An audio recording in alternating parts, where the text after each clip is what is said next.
Hola amigos, les voy a platicar el panorama general, global, acerca del sargazo holopelágico. Es decir, les voy a platicar sobre las macroalgas que siempre viven en un viaje superficial, pero alucinante. El sargazo holopelágico está compuesto por dos especies de macroalgas pardas, Sargassum fluitans y Sargassum natans. Y estas son las únicas dos especies de macroalgas que realizan todo su ciclo de vida flotando pasivamente en la superficie marina. De ahí el nombre de holopelágico.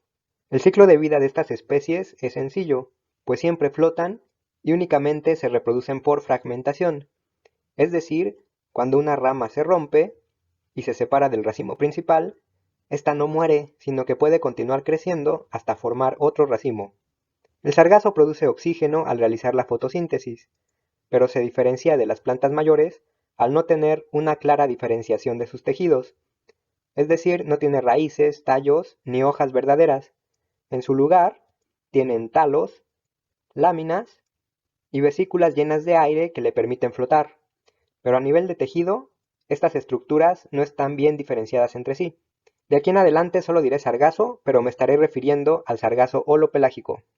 Entonces, el sargazo forma agregaciones en la superficie de distintas formas, las cuales pueden tener el tamaño de un puño o hasta decenas de metros de ancho y miles de metros de largo. En cuanto al espesor, típicamente alcanza entre 10 centímetros y 1 metro de profundidad. La complejidad estructural que ofrece el sargazo, repartida en una gran extensión de la superficie marina, es aprovechada por una gran diversidad de especies, pues ahí encuentran alimento, refugio y un sustrato para descansar y reproducirse. Actualmente, el sargazo se distribuye en el Océano Atlántico, principalmente en el norte. Desde tiempos de Cristóbal Colón, se ha documentado la acumulación de grandes cantidades de las macroalgas en el Mar de los Sargazos y en el norte del Golfo de México. A partir de 2010-2011, se han detectado nuevas regiones de acumulación masiva de sargazo, la zona de recirculación norecuatorial, o NER por sus siglas en inglés, y también una región en el norte de Brasil. Fue también a partir de dichos años, 2010-2011, que se ha venido registrando grandes eventos de arribazones masivas de sargazo en costas que van desde Brasil hasta el Caribe y en el oeste de África. El sargazo viaja a lo largo de toda esta gran zona de distribución y para poder hacerlo necesita estar bien preparado. Parte de la preparación se encuentra en la peculiar composición de la pared de sus células. En su parte externa, la pared celular es una matriz amorfa que por su consistencia mucilaginosa es propensa a capturar nutrientes, los cuales suelen ser escasos en el mar abierto. Además, es rica en alginatos, los cuales son ricos en sitios de unión afines a micronutrientes. No obstante, la pared celular no es muy selectiva con los materiales, pues también captura contaminantes. De hecho, la macroalga es considerada un buen biosorbente de metales pesados. Otros elementos de la pared celular son las fibras de celulosa, polisacáridos con fucosa, proteínas y fenoles y ioduro. El sargazo nunca viaja solo. Sargassum fluitans y Sargassum natans son el hogar de toda una comunidad microbiana que puede estar tanto sobre del sargazo como adentro de él. Hay virus bacteriófagos y virus de algas, todo tipo de bacterias, tanto heterótrofas como autótrofas. Hay protozoarios, hongos, pseudohongos y todo tipo de microorganismos eucariontes. Las especies microbianas van en fiesta, pues entre ellas se relacionan mediante depredación, competencia, simbiosis y mediante sustancias que ellas mismas producen. Los desechos de algunas son el alimento de otras. Por ejemplo, el oxígeno, que es producido por los autótrofos, como el sargazo, y es consumido por los organismos que realizan respiración aerobia. Lo inverso ocurre con el dióxido de carbono. También hay liberación de metabolitos secundarios que afectan de distinta manera a las distintas especies. Además de los acompañantes microscópicos, también hay acompañantes macroscópicos.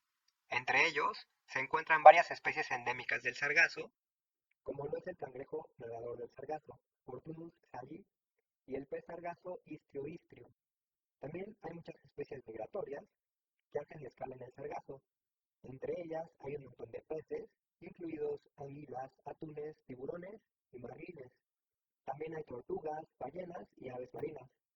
Naturalmente, estas especies también van en fiesta y se crean flujos de materia y energía en donde se involucran el sargazo y los acompañantes macroscópicos y microscópicos. Los productores primarios, incluido el sargazo, son la base de la red trófica, mientras que los organismos heterótrofos van ocupando distintos niveles tróficos superiores. El sargazo no tiene nado propio, por lo que necesita de un medio de transporte para desplazarse. Las corrientes y los vientos de superficie cumplen con ese papel. La corriente ecuatorial del norte y del sur fluyen hacia el oeste hasta impactar en Brasil, formando a la corriente del norte de Brasil, la cual fluye hacia el noroeste, pegada al continente. Cuando entra al mar Caribe, el flujo recibe el nombre de corriente del Caribe. Dentro del Golfo de México se denomina corriente del Lazo, y cuando sale del Golfo de México hacia el noreste se denomina corriente del Golfo. Esta corriente delimita el flanco norte del giro anticiclónico del Atlántico Norte, el cual a su vez delimita al mar de los Sargazos. Los vientos siguen un patrón de circulación parecido. Entre los menos 30 y 30 grados de latitud ocurren los vientos alisios del sur y del norte, que se desplazan predominantemente hacia el oeste. La zona donde convergen los alisios del norte con los del sur se denomina zona de convergencia intertropical o ITCZ por sus siglas en inglés. Más allá de los 30 grados de latitud están los vientos oestes, que se dirigen predominantemente hacia el este. Estos patrones de circulación marina y atmosférica ya nos dan una buena idea de cuál será la ruta del viaje del sargazo. La ruta del viaje, hasta antes de 2010-2011, se acotaba al Golfo de México, al Mar Caribe y al Mar de los Sargazos, formando una especie de circuito. Lo que se piensa es que el sargazo crece abundantemente en el norte del Golfo de México y de ahí es transportado y acumulado en el centro del giro del Noratlántico, formando al Mar de los Sargazos. Posteriormente, principalmente en invierno, el sargazo se acumula más hacia el sur, cerca de las Bahamas, y los vientos de invierno que soplan hacia el sur provocan que el sargazo ingrese al Mar Caribe mediante los canales que existen en las Antillas mayores y menores. De ahí las macroalgas son transportadas hacia el oeste, de nuevo hasta el norte del Golfo de México, en donde vuelven a proliferar en primavera y verano para repetir el ciclo. A finales de 2010 y principios de 2011 ocurrió probablemente una ruta de viaje excepcional que resultó en una colonización. Jones y colaboradores en 2020 proponen que en invierno de 2009, condiciones anómalas de circulación atmosférica y oceánica provocaron que el sargazo escapara del Mar de los Sargazos y que llegara a las costas del norte de África en la primavera de 2010. De ahí el sargazo fue transportado hacia el sur hasta llegar al Atlántico ecuatorial, en donde invadió a la región de recirculación norecuatorial en 2011. Desde entonces, las macroalgas proliferan estacionalmente en esta región cuando el aporte de nutrientes es más favorable. No se tiene certeza de que el mecanismo propuesto por Jones y colaboradores en 2020 es lo que en realidad ocurrió, pero lo que sí es cierto es que desde 2011 la NER se ha observado invadida por sargazo. Una vez que el sargazo llegó a la NER, se generó una nueva ruta de viaje. A inicios de primavera, en marzo, el sargazo empieza a acumularse y a crecer en la ITCZ, que está más desplazada hacia el sur. Conforme la ITCZ migra hacia el norte, desde mayo hasta agosto, el sargazo la acompaña mientras sigue proliferando. Esto permite que en primavera y verano el sargazo sea transportado hacia el Mar Caribe, Golfo de México y tal vez hasta el Mar de los Sargazos. A partir de septiembre a agosto, la ITCZ vuelve hacia el sur y la biomasa del sargazo comienza a declinar.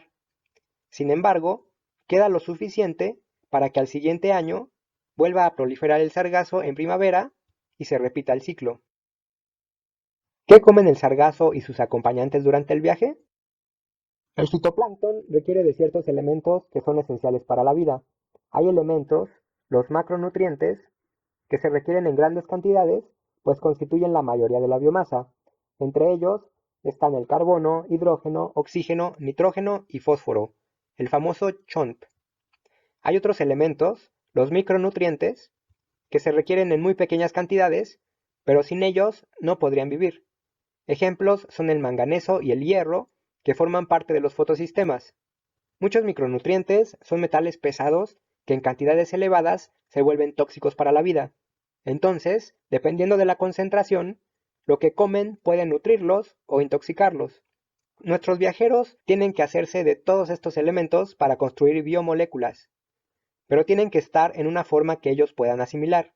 Por ejemplo, mediante la fotosíntesis, el carbono orgánico se obtiene a partir del dióxido de carbono.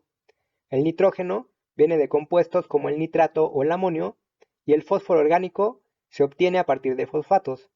Solo algunos organismos, los llamados diazótrofos, pueden generar nitrógeno orgánico a partir del nitrógeno molecular. Los heterótrofos no pueden generar biomasa a partir de materia inorgánica, por eso dependen de los productores primarios, como lo son los organismos fotosintéticos. Los elementos que se necesitan en mayor cantidad normalmente también están en mayor cantidad en el ambiente marino, excepto el nitrógeno y el fósforo. Entonces, estos macronutrientes se vuelven factores limitantes para el crecimiento del fitoplancton. Es comida que se necesita, pero escasea. Los elementos que se necesitan en menos cantidad también suelen estar en menos cantidad en el ambiente marino. De estos, el hierro es reconocido por ser un micronutriente limitante. Los micronutrientes que son importantes contaminantes a partir de cierta concentración son el cadmio, cobre, zinc, níquel y cobalto. Y metales pesados en el mar que llegan a generar preocupación son el plomo, mercurio, arsénico y aluminio. La limitación por escasez de nutrientes no es igual en todas partes. La zona costera, con más tonos rojos, es reconocida por ser rica en nutrientes, por lo que ahí el fitoplancton suele crecer con pocas limitaciones. Lo contrario ocurre en el mar abierto, que es considerado oligotrófico o de escasos nutrientes. Los grandes giros del Atlántico son particularmente oligotróficos, mientras que el Atlántico ecuatorial parece ser relativamente menos oligotrófico. El que exista tanto sargazo en el giro oligotrófico del Noratlántico ha sido una paradoja, pero se ha explicado al considerar que las cantidades masivas del sargazo en el Mar de los Sargazos provienen de las aguas eutróficas del Golfo de México, y las cantidades masivas de sargazo en el Atlántico Central se explican al considerar que dicha región no es tan oligotrófica, especialmente en primavera y verano. Los contaminantes también suelen abundar más cerca de la costa. Este mapa es para el caso del mercurio en la superficie marina, y en el Atlántico podemos ver que las concentraciones son mayores en donde desembocan ríos importantes, como lo es el río Amazonas, el río Orinoco, ríos de Colombia, el río Sumacinta, el río Mississippi, y ríos en el centro oeste de África. Cuando el sargazo pasa por estas regiones, puede entonces estar captando mercurio. Algo similar parece ocurrir con el arsénico. Aquí se muestra la probabilidad de arsénico en agua epicontinental, y esta es mayor donde hay cuencas de grandes ríos, como el río Amazonas, el río Orinoco, ríos de Colombia, y también ríos del centro oeste de África. Las aguas de estos ríos, que descargan al mar, pudieran ser fuente relativamente importante de arsénico. Nuestros viajeros siempre están atentos a nuevos aportes de los nutrientes limitantes hacia el océano. En la zona costera, muchas veces las corrientes profundas se dirigen hacia la costa y al ir chocando contra el talud y la plataforma continental, el agua asciende. De esta manera, las aguas profundas ricas en nutrientes fertilizan a la superficie marina. A este proceso se le conoce como surgencia, y en el oeste de África y en el mar Caribe hay surgencias, ya sean estacionales o permanentes. Los remolinos, muchas veces inducidos por el viento, también pueden provocar surgencia de aguas profundas. Entonces, las surgencias pueden aportar nutrientes al sargazo y a sus amigos, ayudándoles en su viaje. Los ríos dan un aporte bastante importante de nitrógeno y fósforo como macronutrientes, en gran medida siendo de origen antropogénico. El calcio y el sílice son también de los macronutrientes que más aportan los ríos. Ya les había adelantado en dónde hay grandes ríos, pero aquí vemos un mapa más detallado. El Amazonas es el río con la mayor descarga del mundo, seguido del río Congo, y en cuarto lugar está el río Orinoco. Estos ríos desembocan en el Atlántico Central, lo cual ayuda a explicar el por qué esta región no es tan oligotrófica. La descarga del río Mississippi, en el norte del Golfo de México, es la 14ª más grande del mundo. Los nutrientes al mar superficial no solo vienen de los lados, sino que también pueden venir de arriba. El viento deposita en el mar minerales importantes como el hierro y el manganeso. Se estima una deposición atmosférica de 700 gigagramos de hierro por año, mientras que el aporte de hierro por los ríos es de 80. Para el manganeso, los vientos depositan 300 gigagramos por año, mientras que los ríos solo 20. En las aguas profundas también hay fuentes muy sobresalientes de estos metales, así que cuando estas aguas ascienden, fertilizan a la superficie marina. Los minerales en los vientos tienen distinto origen. Pueden ser antropogénicos, provenir del polvo de los desiertos, de incendios, de organismos vivos, de volcanes e incluso del rocío marino. El polvo de los desiertos es particularmente rico en aluminio, manganeso y hierro. Los incendios y actividades antropogénicas aportan más con cobre, zinc y plomo, mientras que las emisiones volcánicas pueden tener más cadmio.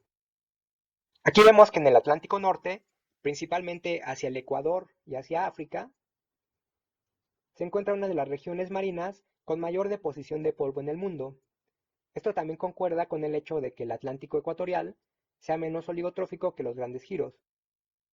¿Y de dónde viene toda esa deposición en el Atlántico Norte? Pues viene del norte de África, porque en esa región está el desierto cálido más grande del mundo, el Sahara, y los vientos alisios que soplan hacia el oeste acarrean polvo de ese desierto hasta el Atlántico e incluso hasta el Pacífico ecuatorial, como lo muestra el color azul.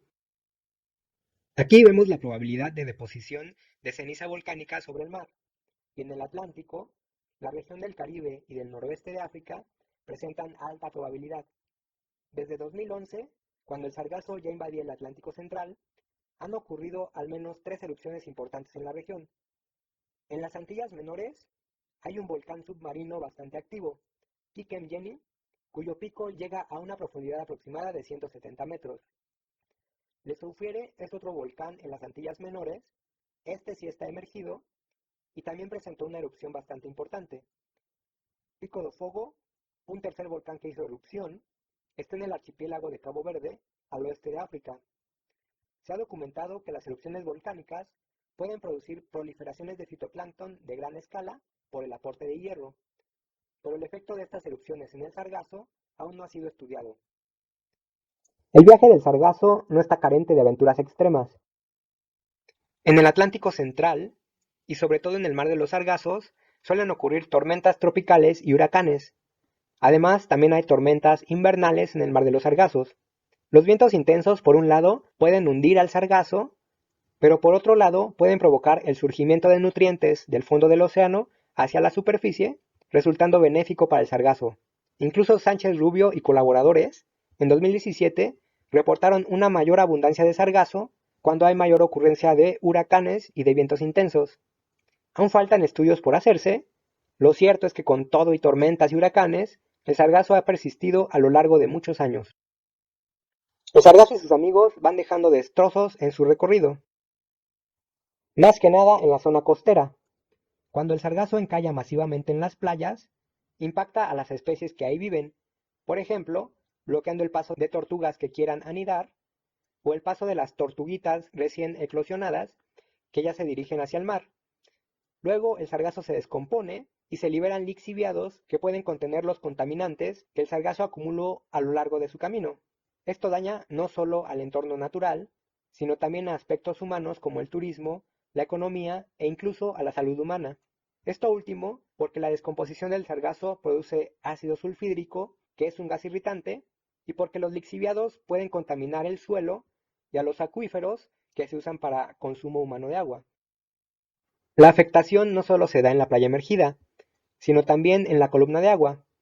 El exceso de sargazo que se acumula en lagunas arrecifales y bahías bloquea la luz, produce materia orgánica particulada y disuelta, el arrecife se eutrofica y como resultado mueren muchos organismos, incluidos pastos marinos, peces, artrópodos y corales.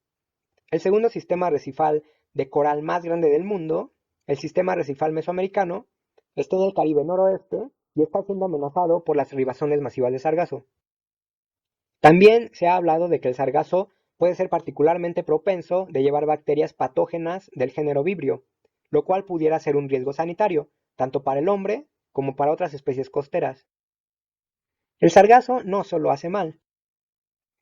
Ya había mencionado que al ser un productor primario, es parte de la base de la pirámide trófica que sostiene a los heterótrofos. Aunque no suele ser el alimento directo preferido de la macrofauna, ya que su pared celular no es fácilmente digerible, por lo menos hay algunas especies de tortugas, peces y artrópodos que sí lo pueden consumir directamente. En la foto se ven mordiditas de peces. De cualquier manera, las comunidades microbianas median flujo de materia y energía entre el sargazo y la macrofauna. El sargazo constituye un ecosistema vital de importancia global. Proporciona un sustrato con complejidad estructural que aprovechan diversas especies, tanto endémicas como migratorias. Por ser fotosintético, produce el oxígeno que se respira y secuestra parte del dióxido de carbono que contribuye al calentamiento global. Aunque también respira y produce dióxido de carbono, al igual que las plantas, su tasa respiratoria es menor que su tasa fotosintética, por lo que al final del día resulta que captura más dióxido de carbono que el que produce. En el mar de los sargazos, particularmente en las Islas Bermudas, el sargazo favorece mucho al turismo y a la pesca de numerosas especies, lo cual además se traduce en ganancias económicas. Por si fuera poco, se han planteado muchos usos para el sargazo con el fin de mitigar y aprovechar los encallamientos masivos de estas macroalgas. Entre dichos usos, destacan aprovechar su capacidad de biosorción para biorremediar maricultivos y efluentes, usarlo como alimento o como fuente de ingredientes para alimentos, usarlo como fertilizante o bioestimulante en la agricultura, usarlo como fuente de antioxidantes, antiinflamatorios, antimicrobianos y otros compuestos de importancia para la salud, o usarlo como biocombustible.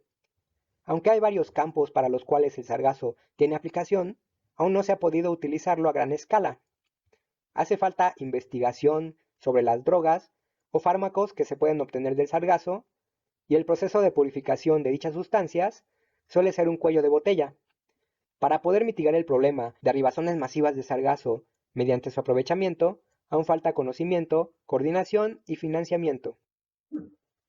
Y aparentemente, nuestros viajeros estarán repitiendo sus caminos durante muchos años más.